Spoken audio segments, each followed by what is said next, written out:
ఓం విఘ్నేశ్వరం విఘ్నశాంత్యై వాణీం వాచః ప్రవృత్తయే గురూన్ గూఢార్థభానాయ ప్రణమామి పునః పునః. రెండవ అష్టకంలోకి ప్రవేశిద్దాం.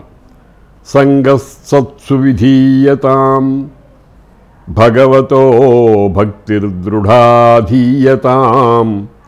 శాంత్యాదిః పరిచీయతాం దృఢతరం కర్మాసు సంత్యజ్యతాం సద్విద్వాన్ ఉపసర్ప్యతాం ప్రతిదినం తత్పాదుకే సేవ్యతాం బ్రహ్మైకాక్షరమర్ధ్యతాం శృతిశిరో వాక్యం సమాకర్ణ్యతాం.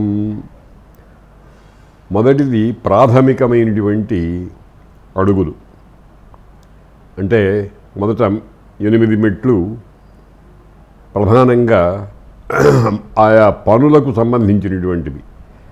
ఈ శ్లోకంలో మనకు ముఖ్యంగా విద్యా సంబంధమైనటువంటి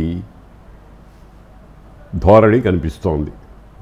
విద్య అంటే సా విద్య యా విముక్తయే, ఏదైతే విముక్తిని ప్రసాదిస్తుందో దాని పేరే విద్య అని శాస్త్రాలు చెప్తున్నాయి. కాబట్టి ఆ విద్య అనేటువంటి దానిని పొందాలి. విద్య అనేటువంటిది బజార్లో ఒక మార్కెట్లో దొరికేటువంటి కూరగాయలు లాంటిది కాదు, ఇతరమైనటువంటి వస్తువులు లాంటిది కాదు. విద్య అనేటువంటిది చాలా నేర్పుతో, కూర్పుతో, ఓర్పుతో గురువులను ఆశ్రయించి పొందవలసినటువంటి మహావిషయం. దానికి తగినటువంటి ఉపదేశాలు 8 ఈ శ్లోకం చెప్తోంది. సంగః సత్సు విధీయతాం భగవతః భక్తి దృఢాధీయతాం శాంత్యాదిః పరిచీయతాం దృఢతరం కర్మ ఆసు సంత్యజ్యతాం సద్విద్వాన్ ఉపసర్ప్యతాం ప్రతిదినం తత్పాదుకే సేవ్యతాం బ్రహ్మ ఏకాక్షరము అర్ధ్యతాం శృతిశిరో వాక్యం సమాకర్ణ్యతాం. సత్సు సంగః విధీయతాం. సంగం అంటే అంటి పెట్టుకుని ఉండటం. తెలుగులో తగులము అంటారు. తగులము అంటే చెలిమి చేయటం, ఒకటిగా ఉండటం. ఎవరితో చెలిమి చేస్తున్నామో వాడిని వదిలిపెట్టలేకుండా ఉండేటువంటి స్థితి మొదలైనటువంటి దాన్ని సంగము అంటారు. సంగం అంటే కలిసిమెలిసి ఉండటం. ఈ కలిసిమెలిసి ఉండటం అనేది ఉండేటప్పుడు చాలా జాగ్రత్తగా ఆలోచించాలి. అతడు సత్పురుషుడైతేనే సంగము పెట్టుకోవాలి. సత్పురుషులయందు. సత్పురుషులయందు అనేది బహువచనం. సతి సతోహ సత్సు అని. సత్సు విధీయతాం. ఆ సత్పురుషులయందు మాత్రమే సంగం పెట్టుకోవాలి, తగులం పెట్టుకోవాలి. అంటిపెట్టుకుని ఉండటం అనేటువంటిది వాళ్ళతోనే ఉండాలి. దేనిని అంటిపెట్టుకుంటే దాని లక్షణాలే మనకు వస్తూ ఉంటాయి. చెడు సావాసాలు చేయొద్దు అని అంటారు మంచివాళ్ళు, పెద్దవాళ్ళు. చెడు సావాసాలు అంటే ఏమిటి? ఒకడు అన్ని రకాలైన వ్యసనాలు ఉంటాయి. వాడు తాగుబోతూ, చుట్టలు తాగటం మొదలైనవి చేస్తూ ఉంటాడు, పెద్దల మాట వినడు. అటువంటి వాడితో మైత్రి చేస్తే మనకు కూడా ఆ లక్షణాలే వస్తాయి. ఎటువంటి వానితో మైత్రి చెయ్యాలి, చెలిమి చెయ్యాలి అనేటువంటి దాన్ని మనం చేసేదానికి ముందర చాలా జాగ్రత్తగా ఆలోచించాలి. ఆ చేసే వ్యక్తి సత్పురుషుడైతేనే. సత్పురుషుడు అంటే ఇంకొక అర్థం కూడా తీసుకోవచ్చు. సత్పురుషుడు అని అంటే సత్ అంటే పరమాత్మ. పరమాత్మ లక్షణాల కోసం ప్రయత్నం చేసేటువంటి వాళ్ళే, ప్రవృత్తిని పొందేవాళ్లే సత్పురుషుడు. భగవంతుడంటే ఏమిటి, ఆ భగవంతుడిని ఎలా చేరుకోవాలి, ఆ చేరుకున్న తర్వాత ప్రయాణము ఏ ప్రమాదం లేకుండా ఎట్లా జరుగుతుంది, మొదలైనటువంటి ఆలోచనల యందు నిమగ్నమైనటువంటి వాళ్ళు సత్పురుషులు. వాళ్లతోనే చెలిపి చేయాలి. సంగః సత్సు విధీయతాం, సత్పురుషుల యందు మాత్రమే తగులము పెట్టుకోవాలి అని ఈ వాక్యానికి అర్థం. దానివల్ల ఏమొస్తుంది? భగవంతుడి లక్షణాలు మనకు వంటపడతాయి. భగవతః భక్తిర్దృఢా ఆధీయతాం, భగవంతుని యందు దృఢమైన భక్తి అనేదాన్ని చక్కగా నెలకొల్పుకోవాలి. భక్తులు ఈ రోజుల్లో చాలామంది మేము భక్తులమండి అంటూ ఉంటారు. భక్తులంటే వాడి ఉద్దేశంలో ఏమిటంటే గుడికి వెళుతూ ఉంటాడు, భజన చేస్తూ ఉంటాడు. ఆ భజన చేసేటప్పుడు వాడికంటే పెద్దగా నేను అరిచానా లేదా, వాడికంటే చప్పట్లు బాగా కొట్టానా లేదా, తాళం బాగా వేశానా లేదా అని ఇట్లాంటి బెకిలి వేషాలన్నీ వేసేటువంటి వాళ్ళు సరైనటువంటి భక్తులు కారు. భక్తి అనేటువంటి దానికి ప్రదర్శన అక్కర్లేదు. నారదుడు మొదలైనటువంటి వాడు ప్రహ్లాద, నారద, పరాశర, పుండరీక, వ్యాస, అంబరీష, శుక, శౌనక, భీష్మ, దాల్భ్యాన్, రుక్మాంగద, ఉద్ధవ, విభీషణ, ఫల్గునాదీన్ పుణ్యానిమాన్ పరమభాగవతాన్ స్మరామి అని పరమభాగవతులు ఉన్నారు. అందులో ప్రహ్లాదుడు. ఆ ప్రహ్లాదుడు ఎంత భక్తుడంటే అతనికి విష్ణువు తప్ప మరొక ప్రపంచం కనపడదు. విష్ణువు సేవించుకుంటే కలిగేటువంటి ఆనందం తప్ప తండ్రి పెట్టినటువంటి హింసలు అతన్ని ఏమీ చేయలేకపోయినాయి. తండ్రి మహాభయంకరంగా కొడుతూ ఉంటే నవ్వుతూ ఉన్నాడు. అట్లా నవ్వుతూ ఉండగలగటం అనేటువంటిది భక్తికి పరాకాష్ఠ అన్నమాట. కాబట్టి భగవతః భక్తి దృఢా ఆధీయతాం, చాలా గట్టిగా అచంచలంగా నిలుపుకోవాలి. అసలు భగవంతుడు అంటే ఎవరండి? భగవంతుడు అని ఎవరినంటాం? దేవుడు అంటాం, భగవంతుడు అంటాం, ఇంకా పరమాత్మ అంటాం. అనేకమైన పేర్లు ఉన్నాయి. ఏదో భగవంతుడు అంటే మన దృష్టిలో దేవాలయంలో ఉండేటువంటి విగ్రహము అనుకుంటాం. లేకపోతే పెద్ద పెద్ద నదులు, పర్వతాలు మొదలైనటువంటి వాటిలో గొప్ప లక్షణాలు ఏమైనా ఉంటే వాటిని భగవంతుడు అంటాం. మరి పూజ్యులైనటువంటి వాళ్ళని కూడా భగవాన్ అని సంబోధించడం ఉంది. భగవద్గీతలో భగవంతుని చేత గానము చేయబడినది. భగవంతుడు ఎవరు? శ్రీకృష్ణ పరమాత్మ. భగవంతుడు అనేటువంటి శబ్దానికి చాలా గొప్ప అర్థం ఉంది. ఐశ్వర్యస్య సమగ్రస్య వీర్యస్య యశసః శ్రియః జ్ఞాన విజ్ఞానయోశ్చాపి షణ్ణాం భగ ఇతీరణ అని నిర్వచనం చెప్పారు పెద్దవాళ్ళు. సమగ్రమైన నిండైన ప్రపంచంలో ఉండేటువంటి ఐశ్వర్యం అంటే పాలన ధర్మం. ఈశ్వరుడు అంటే పాలకుడు. అది సృష్టిలో అంతా నిండి ఉన్నటువంటి ఐశ్వర్యం అంతా ఒక పెద్ద రాశిగా ఒక చోట పోగుబడితే అదొకటి. వీర్యస్య శక్తి, ఒక పని చేయటానికి మన శరీరంలో శక్తి కావాలి.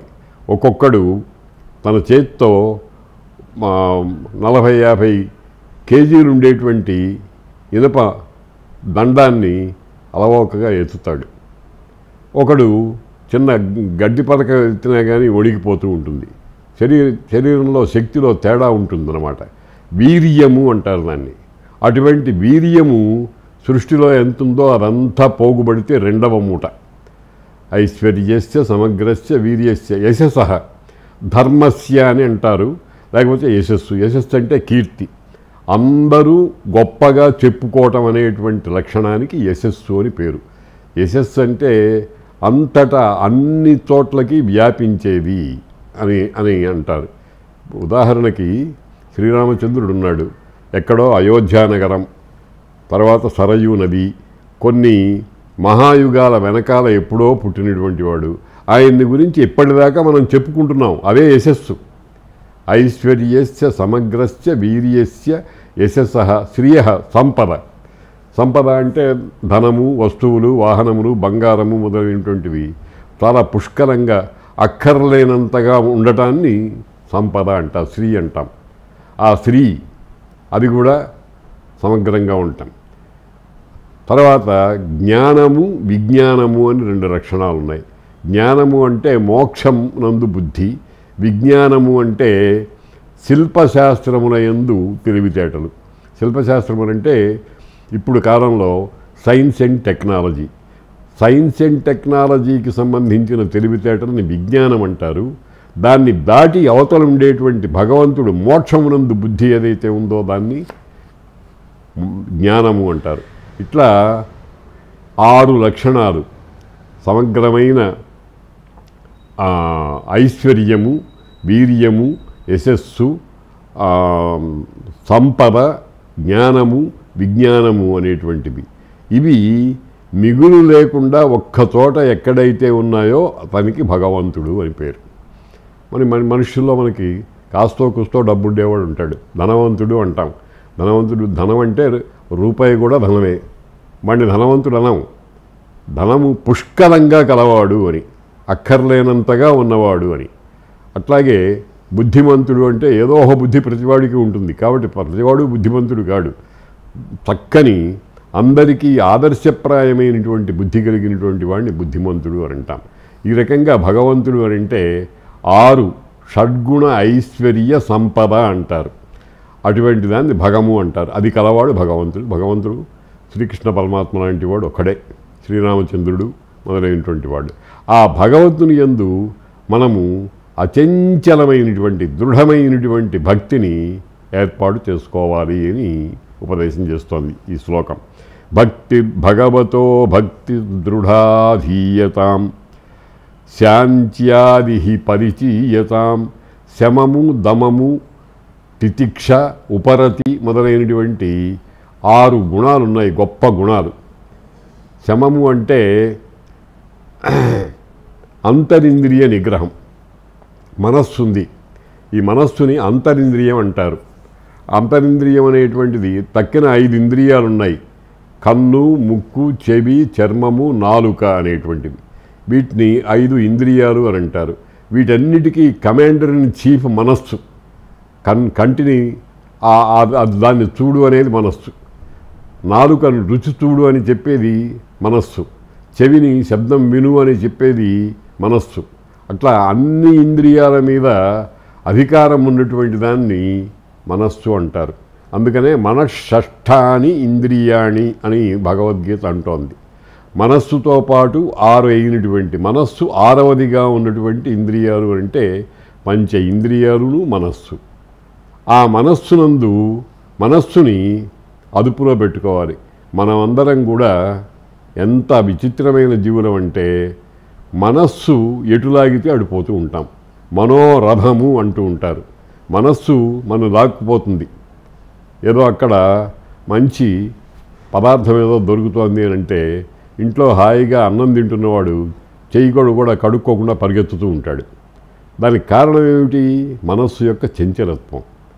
కాబట్టి మనస్సుని అణగొట్టడం అనేటువంటిది తప్పనిసరిగా చేయాలి. లేకపోతే కంట్రోల్ లేనిటువంటి బండి మీద స్వారీ చేస్తున్నట్టు అవుతుంది. అది ఎట్లు గుంజితే అట్లు లాక్కుపోతే మనకి గోతులో పట్టమే శరణ్యం అన్నమాట.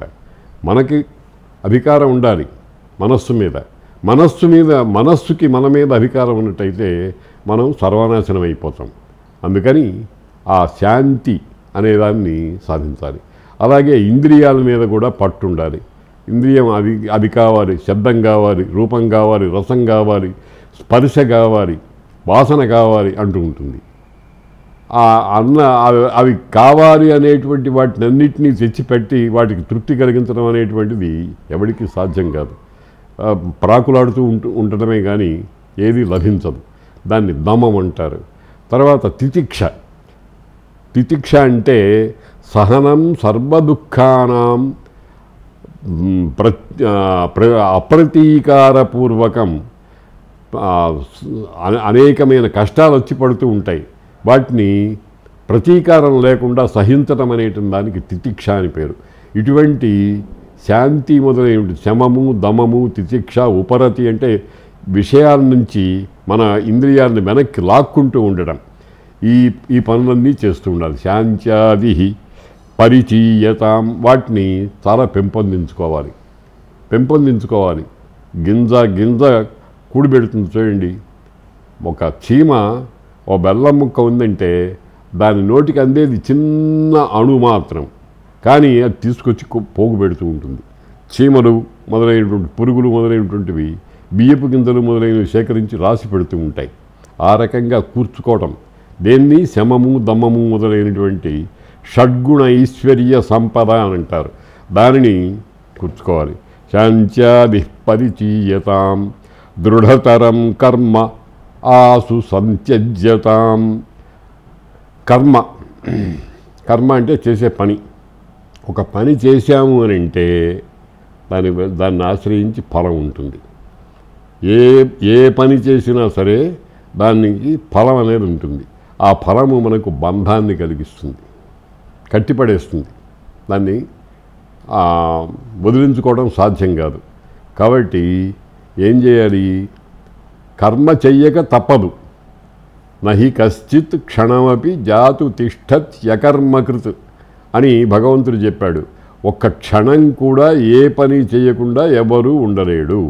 కర్మ చేస్తే ఫలం అంటిపెట్టుకుని ఉంటుంది. ఫలం అంటే బంధము. అందుకని ఒక చక్కటి ఉపాయం చెప్పారు భగవంతుడు. వాసుదేవ పరమాత్మ చెప్పాడు. ఏమిటంటే, నీ పని నువ్వు చేస్తూ ఉండవయ్యా, ఫలాన్ని అపేక్షించకు.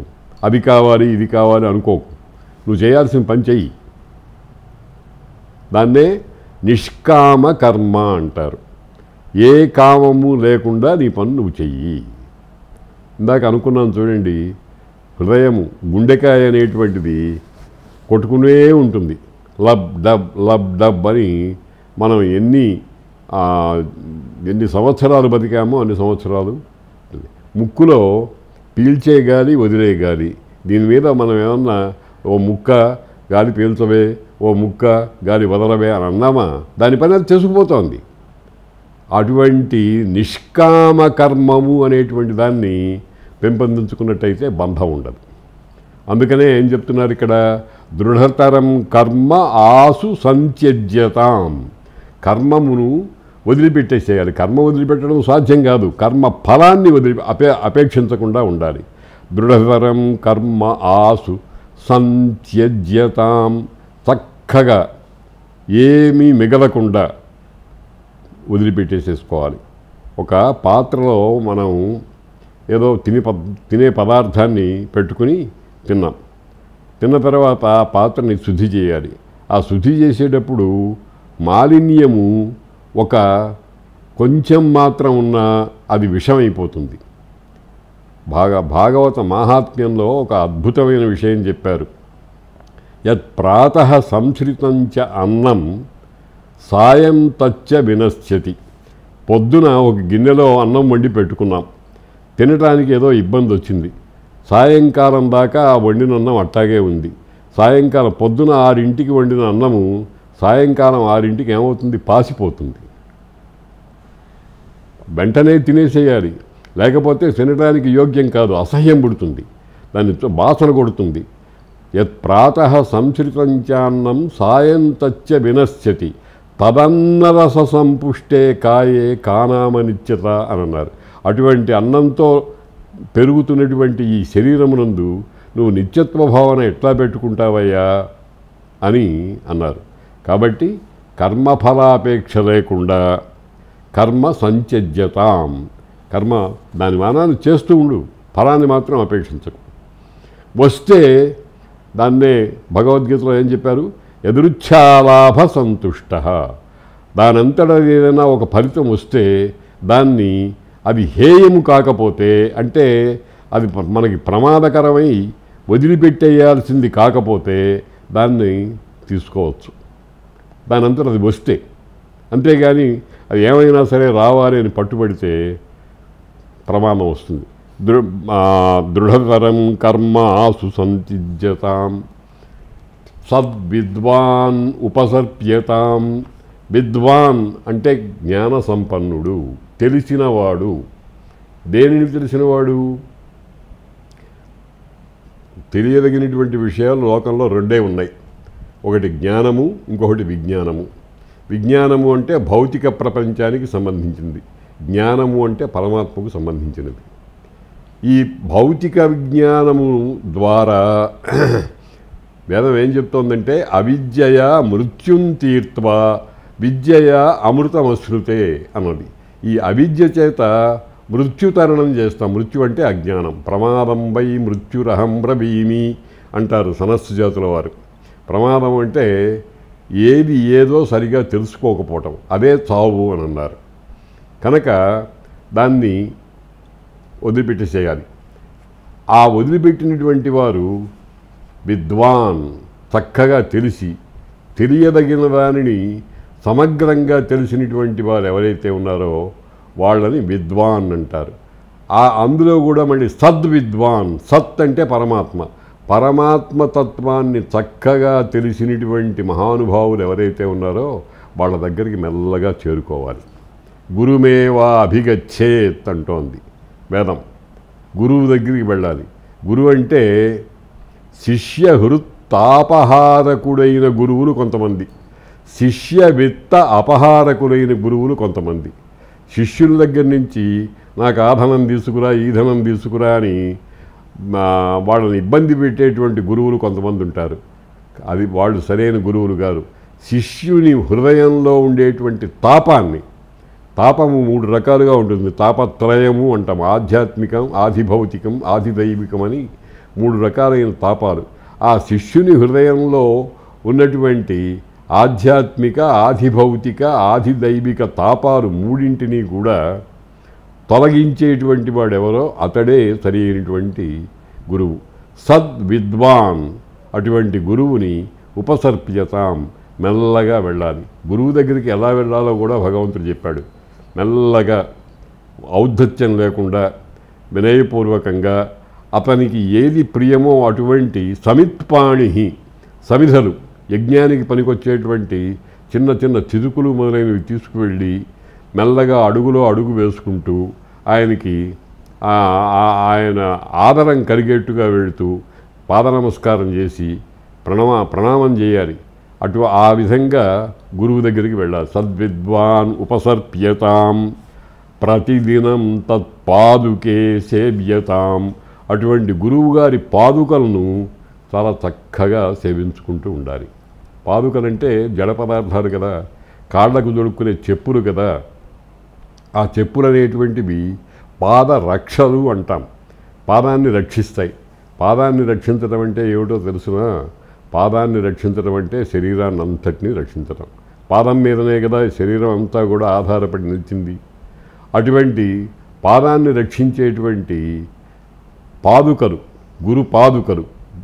సంస్కృతంలో గురుపాదుకా స్తవమని కొన్ని అనేకమైన శ్లోకాలతో ఒక గొప్ప అద్భుతమైనటువంటి స్తోత్రం ఉంది. ఆ గురుపాదుకలు చాలా గొప్ప మహిమ కలిగినటువంటివి. అందుకనే నా వంటి వాళ్ళు జగద్గురువుల పాదుకల్ని ప్రార్థించి తెచ్చుకుని ఇంట్లో ప్రతిదినము పూజించుకుంటూ ఉంటాం. ఆ పూజించుకునేటప్పుడు మన మనస్సు ఆ జడమైనటువంటిదైనా ఆ పాదుక మీద కనుక నిలబడినట్టయితే క్రమక్రమంగా పాదుకాతత్వము, పాదతత్వము, ఆ పాదం కలిగినటువంటి గురుతత్వము, ఆ గురువు బోధించేటువంటి పరమాత్మతత్వము మన మెల్లమెల్లగా పైకి తీసుకెడుతూ ఉంటాయి. అందుకని తత్పాదుకే సేవ్యతాం, గురువుగారి పాదం ధరించేటువంటి ఆ పాదుకలను చాలా భక్తితో సేవిస్తూ ఉండాలి. ప్రతిదినం, అది కూడా ప్రతిదినము పూజించాలి. ఏదో జన్మానికి శివరాత్రి అన్నట్టుగా ఎప్పుడో ఒకసారి కాకుండా నిరంతరము ఆ పూజ చేయాలి. ఎందుకంటే నిరంతరం ఎందుకు చేయాలి అని అంటే అభ్యాసం అంటారు దాన్ని.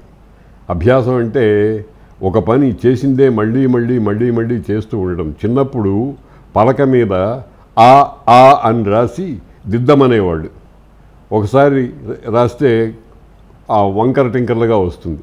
2-3 సార్లు రాసిన తర్వాత సరిగా ఎక్కడ మెలిక తిరగాలి, ఎక్కడ పైకి వెళ్ళాలి, ఎక్కడ కిందికి మళ్ళీ వస్తుంది, ఎక్కడ సరళరేఖగా వస్తుంది, అంతా కొంతసేపు చేయగా అభ్యాసం చేయగా అది అలవడుతుంది.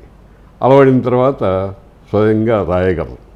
కాబట్టి ఆ అభ్యాసం అనేటువంటిది చెదిరిపోకుండా మహాఫలాన్ని ఇస్తుంది కనుక దాని యందు ఏ విధమైనటువంటి పాడయ్యే లక్షణం లేకుండా ప్రతిదినం తత్పాదుకే సేవ్యతాం. అట్లా సేవిస్తే కలిగే మహాఫలితం ఏమిటో సూచిస్తున్నారు. బ్రహ్మైకాక్షరం అర్ధ్యతాం. ఆ గురువుగారిని సేవిస్తే ఆ గురువుగారు ఆదరం కలుగుతుంది. కొన్నాళ్ళు అయిన తర్వాత ఒక ప్రశ్నోపనిషత్తు అని ఒకటి ఉంది. ఆ ప్రశ్నోపనిషత్తులో 6 శిష్యులు గురువు గారి దగ్గరికి వెళ్ళారు. అయ్యా, మాకు బ్రహ్మోపదేశం చెయ్యండి అన్నారు.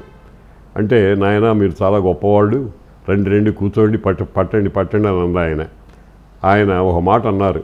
ఏమన్నారంటే, నాయన మీరు మా ఆశ్రమంలో 1 సంవత్సరం ఉండండి. మీ భోజనం తక్కిన అవసరాలన్నీ ఆశ్రమం ఏర్పాటు చేస్తుంది. సంవత్సరం అయిన తర్వాత మీకు బ్రహ్మోపదేశం చేయటం అనేటువంటిది యోగ్యమైనదో కాదో తెలుసుకుని మేము బ్రహ్మోపదేశం చేసే సామర్థ్యం ఉన్నవాళ్ళమో లేదో నిర్ణయించుకుని అప్పుడు మీకు చెబుతాం. యది విజ్ఞాస్యామః అంటారు. అది వినయానికి, విద్యకు సంబంధించినటువంటి ప్రవృత్తికి సంబంధించినదే కానీ నిజంగా అనుమానం కాదు. మాకు తెలుసు కానీ అహంకరించకూడదు. నేను అంత తెలిసిన వాడిని, ఇంత తెలిసిన వాడిని అని అనుకోకూడదు. పరమార్థ విషయంలో అసలు ఆ మాట అనుకోకూడదు. అందుకని ఆయన ఆ గురువు గారు ఏం చేశాడు, మీరు 1 సంవత్సరం మా ఆశ్రమంలో ఉండండి. సంవత్సరం అయిన తర్వాత మీ మనస్సులో ఏ ప్రశ్న వస్తుందో ఆ ప్రశ్న నన్ను అడగండి, దానికి మేము సమాధానం చెప్పగలిగితే చెప్తాము అన్నారు. వాళ్ళు అట్టాగే ఉన్నారు. ఆ సంవత్సర కాలం ఏ పాఠం చెప్పలే. అంటే ఏమిటనమాట, గురుకులంలో ఉండేటువంటి వాతావరణానికి అంతటికీ వాళ్ళు అలవాటు పడాలి. అక్కడ తక్కిన విద్యార్థులు ఏం చేస్తున్నారు, గురు పత్ని ఏం చేస్తోంది, గురువు ఏం చేస్తున్నాడు. గురువు ఒక్కొక్కప్పుడు వీళ్ళని పరీక్షించడానికి కొన్ని అకార్యాలు లాంటివి కూడా చేస్తూ ఉంటాడు. చేస్తే ఈయనేం గురువురా మనకేం చేస్తాడు అని లేచిపోతారు కొంతమంది. అలా కాకుండా మరి అత్రి మహర్షి దత్తాత్రేయుల వారిలాగా పిచ్చిగా తాగుతూ స్త్రీలతో రమిస్తూ వచ్చిన వాడిని కసురుతూ కొడుతూ ఉండి పరీక్షలు చేసేవారే ఆ రకంగా చేసేటువంటి పరిస్థితులు కూడా ఉంటాయి. అందుకని సంవత్సరం ఉండండి, ఆ తర్వాత మాకు తెలిస్తే ఉపదేశం చేస్తామంటే వాళ్ళు 6 ఓపికగా సంవత్సర కాలం ఉండి ఒక్కొక్కళ్ళు వచ్చి దాన్ని తెలుసుకున్నారు. కాబట్టి గురువు దగ్గరికి వెళ్ళిన తర్వాత గురువు ఏది శాసిస్తే దాన్ని చేయాలి. బ్రహ్మైకాక్షరమర్ధ్యతాం. బ్రహ్మము అయినటువంటి ఏకాక్షరాన్ని భగవద్గీతలో చెప్పారు. ఓం ఇత్యేకాక్షరం బ్రహ్మ. ఓం అనేటువంటి ఒక అక్షరము, దానిని బ్రహ్మము అంటారు. ఇక్కడ ఒక విషయం మనం స్పష్టంగా తెలుసుకోవాలి. సంస్కృతంలో బ్రహ్మము, బ్రహ్మ అని 2 ఉన్నాయి. బ్రహ్మ అంటే 4 ముఖాలు ఉన్నటువంటి సృష్టికర్త అయిన సరస్వతీదేవి భర్త. బ్రహ్మము అంటే హరిహర బ్రహ్మలకు పైన ఉండేటువంటి, మనం చూడండి, గురుర్బ్రహ్మ గురుర్విష్ణు గురుర్దేవో మహేశ్వర అని చెప్పి ఈ 3 కంటే అతీతంగా గురుస్సాక్షాత్ పరంబ్రహ్మ అని అన్నామే. ఆ పరబ్రహ్మ, ఈ పరబ్రహ్మము అన్నిటికంటే గొప్పది. అందుకనే దాన్ని గురించి చెప్పేవే బ్రహ్మసూత్రాలు. వ్యాసుల వారు రాసినటువంటి బ్రహ్మసూత్రాలు 4 ముఖాలున్న సృష్టికర్త శారదాదేవి భర్త అయినటువంటి బ్రహ్మగారిని గురించి కాదు, ఆ బ్రహ్మగారికి కూడా ఉపాస్యుడై అయినటువంటి పరబ్రహ్మమును గురించి చెప్పారన్నమాట. కనుక బ్రహ్మైకాక్షరమర్ధ్యతాం.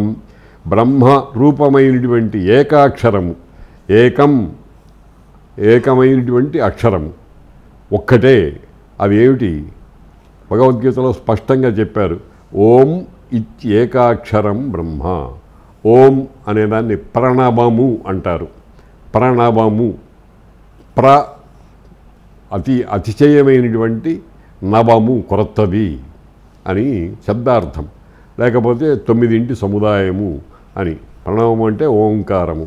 ఆ ఓంకారము వేదాలకన్నిటికీ కూడా మొట్టమొదటగా వెలువడినటువంటి అక్షరం అంటారు. కాబట్టి దాని తత్వం ఏమిటో తెలుసుకోండి, ప్రార్థించండి.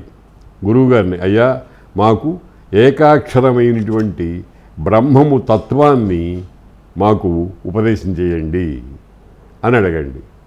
దానితో ఇప్పుడు మాండూక్యోపనిషత్తు అని ఒకటి ఉంది. మాండూక్యోపనిషత్తు చాలా చిన్నది. ఆ మాండూక్యోపనిషత్తులో ఈ ఏకాక్షరం తత్వం అ ఉ ము, ఓం అంటే అకార ఉకార మకారాలు. అకారము ఒకదానికి సంకేతము, ఉకారము కొంత జ్ఞానానికి సంకేతం, మకారము కొంత జ్ఞానానికి సంకేతం. ఒక చిన్న విషయం గమనించండి, ఆ అనేది ఇక్కడ పుడుతుంది కంఠంలో, ము అనేటువంటి అక్షరం పెదవుల చివర పుడుతుంది. అంటే ఇక్కడి నుంచి ఇక్కడికి వచ్చే లోపల తక్కిన అక్షరాలన్నీ దాంట్లో లీనమై ఉన్నాయి. అంటే సర్వాక్షర సముదాయాన్ని అత్యంత సంగ్రహంగా చెప్పినటువంటి ఒకే ఒక అక్షరం ఓంకారం. మన భారతీయ తత్వశాస్త్రంలో ఓం అనే దానికి ఉండేటువంటి విశిష్టత చాలా గొప్పది. అదిగో ఆ బ్రహ్మ ఏకాక్షరం, బ్రహ్మమైనటువంటి ఒకటే అయినటువంటి అక్షరము అంటే ప్రణవము.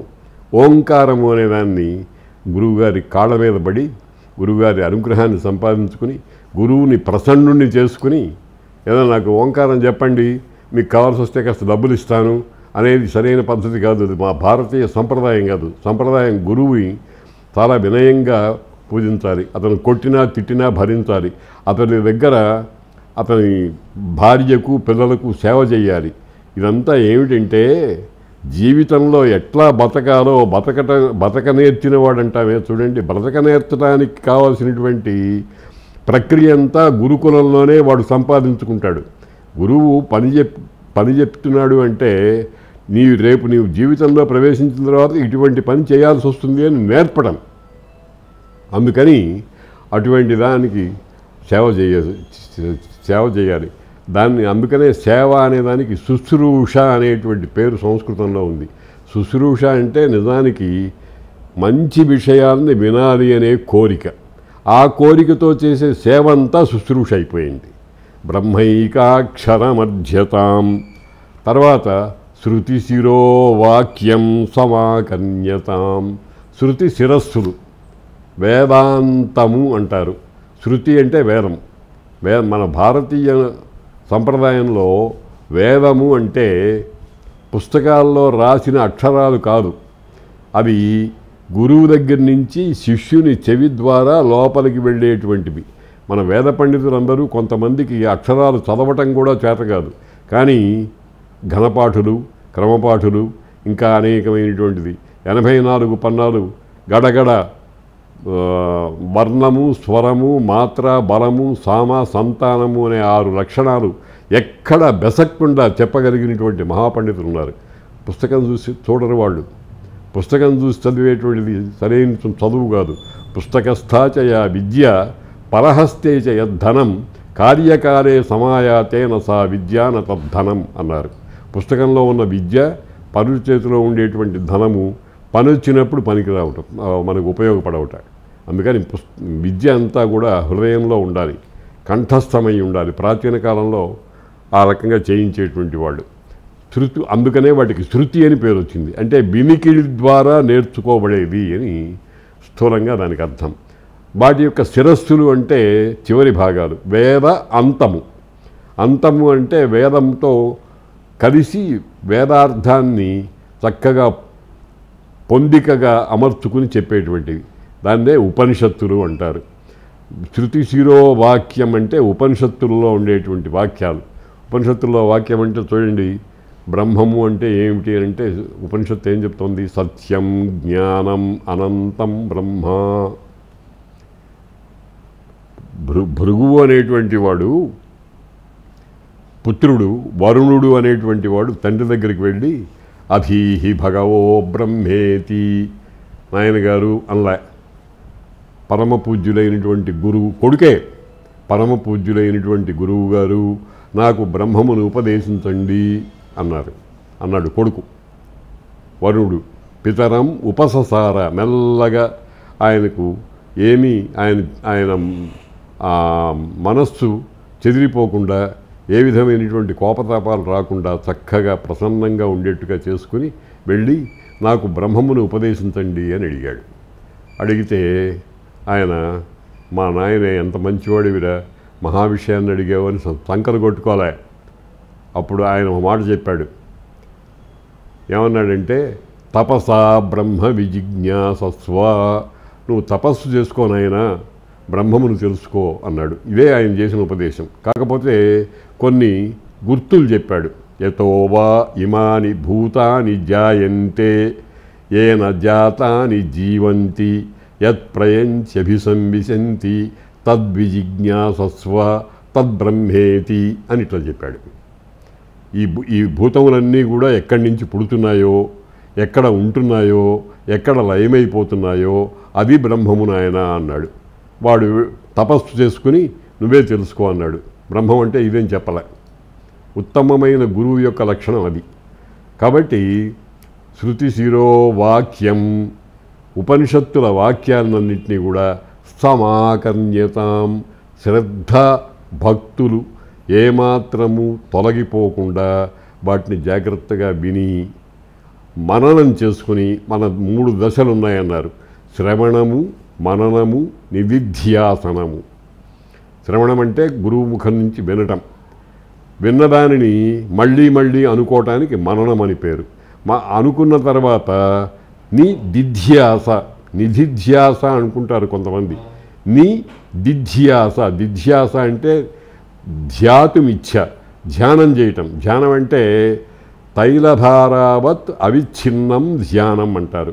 ఒక డబ్బాలో నుంచి నూనె ఇంకొక పాత్రలోకి పోసేటప్పుడు చెదరకుండా అటు ఇటు బిందువులు కూడా పడకుండా ఎట్లాగైతే వెడుతుందో ఆ రకంగా మన మనస్సుని ఒక చోట లగ్నం చేయడానికి దిధ్యాస అని పేరు.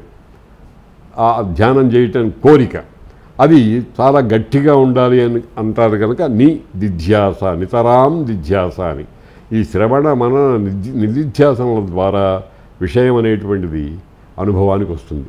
అందుకని శృతి శిరోవాక్యం, వేదం యొక్క శిరఃప్రాయములు, తలకాయ లాంటివి ఉపనిషత్తులు, వాటిలో చెప్పినటువంటి వాక్యాన్ని సమాకర్ణ్యతాం, చక్కగా శ్రద్ధగా సంపూర్ణంగా నీ చెవిలో పెట్టుకుని హృదయానికి పంపించి మననం చేసుకుని నిధిధ్యాసం ఆచరించి నువ్వు బ్రహ్మతత్వాన్ని తెలుసుకోవాలి అని శ్లోకం చెప్తోంది. ఇందులో ప్రధానంగా ఏమిటనమాట, బ్రహ్మ విద్యా విధానము, బ్రహ్మ విద్యా ఆర్జన విధానము అనేటువంటి దానికి మెట్లు ఏవైతే ఉన్నాయో వాటిని చాలా చక్కగా చెప్పారు ఇందులో. సంగసత్సు విధీయతాం, భగవతో భక్తిర్దృఢాధీయతాం, శాంత్యాది పరిచీయతాం, దృఢతరం కర్మ ఆసు సంత్యజ్యతాం, సద్విద్వానుపసత్యతాం. ఎవడో ఒకడు గురువు అని బోర్డు పెట్టుకున్న వాడి దగ్గరికి పోవటం కాదు, అతడు జ్ఞానానుభూతి కలిగినటువంటి వాడో లేదో తెలుసుకుని అటువంటి వాడిని ఆశ్రయించాలి. సద్విద్వాన్ ఉపసర్ప్యతాం ప్రతిదినం తత్పాదుకే సేవ్యతాం, బ్రహ్మైకాక్షరమర్ధ్యతాం, శృతిశిరో వాక్యం సమాకర్ణ్యతాం. స్వస్తి.